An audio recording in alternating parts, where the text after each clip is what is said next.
Okay, let's get right into it. We're going to talk about something that is, and I mean this literally, the heart of all modern electronics, the P N Junction Diode. Now, the name might sound a little bit intimidating, but honestly, this tiny component is the fundamental building block for everything, from the phone in your pocket to the biggest supercomputers. And its job? Well, it's actually incredibly simple, but so powerful. And that job is to answer this exact question. Just think about it for a second. How would you actually build a one-way street for electricity? A path that lets current flow through easily in one direction, but slams the door shut if it tries to go the other way. Well, that's precisely what a diode is for, and in this explainer, we're going to build one right from scratch.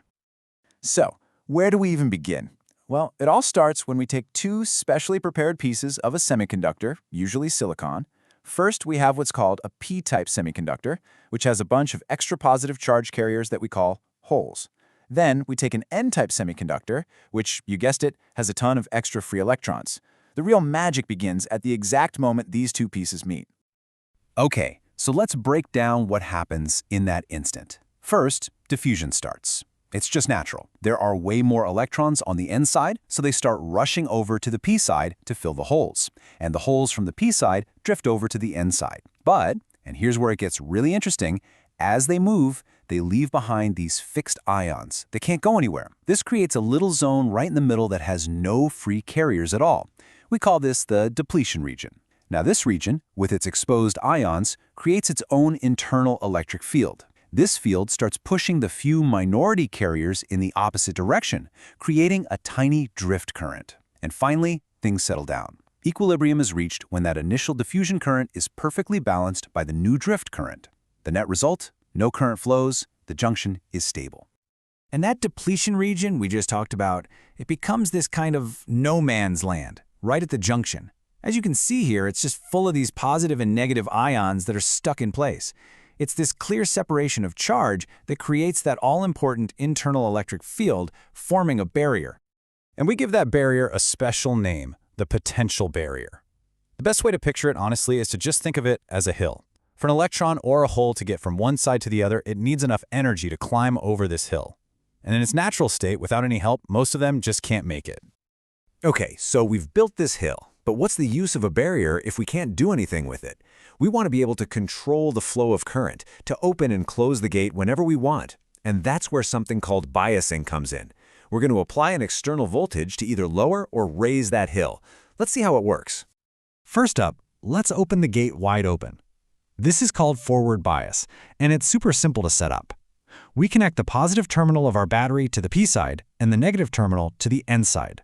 Just remember, P for positive. Easy. So what's happening now? Well, this external voltage we've applied directly fights against the internal barrier field. It gives the majority carriers a big push towards the junction. This squeezes the depletion region, making it shrink. And what does that do to our hill? It lowers the height of the potential barrier. With a much smaller hill to climb, the carriers can easily cross over, and a pretty significant current starts to flow. We're talking about a current measured in milliamps. The gate is officially open. But how much of a push do we need? Well, for silicon, which is the most common material by far, you need to apply at least 0.7 volts to really get things going. This value is super important to remember for your exams. We call it the knee voltage. Now, if you happen to be using a different material, like germanium, the natural barrier is a little smaller. So for a germanium diode, you only need about 0.3 volts. So just lock it in your memory. 0.7 for silicon, 0.3 for germanium. Simple as that. All right, we've opened the gate.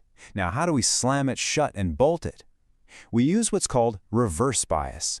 And this time, we do the exact opposite.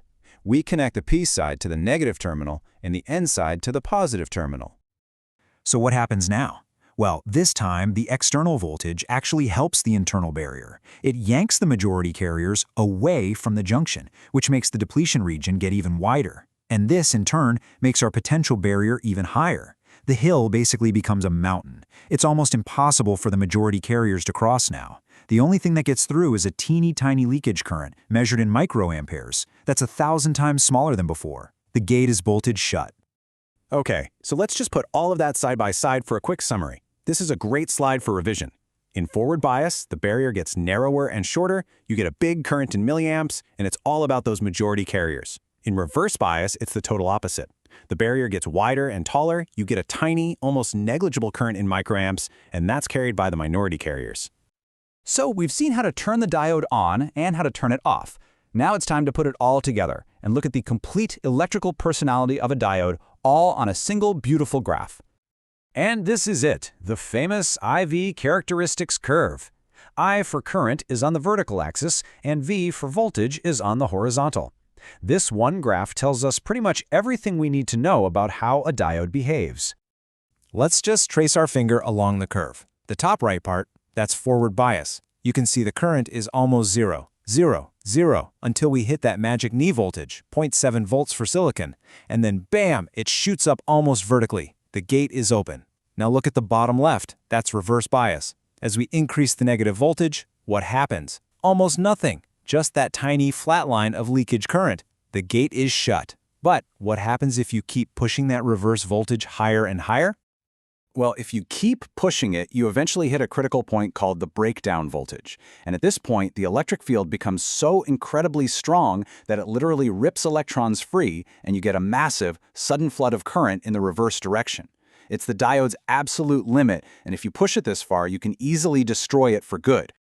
So, to sum it all up, we've done it. We've designed an electronic one-way street. A component that lets current flow one way, but blocks it almost completely in the other. This simple function is the bedrock of so much of our technology. I mean, think about your phone charger. It has to convert the AC current from the wall into the one-way DC current your battery needs. And how does it do that? With diodes, of course. So the real question to think about is, where else is this simple one-way gate the key to building the complex, amazing world all around us?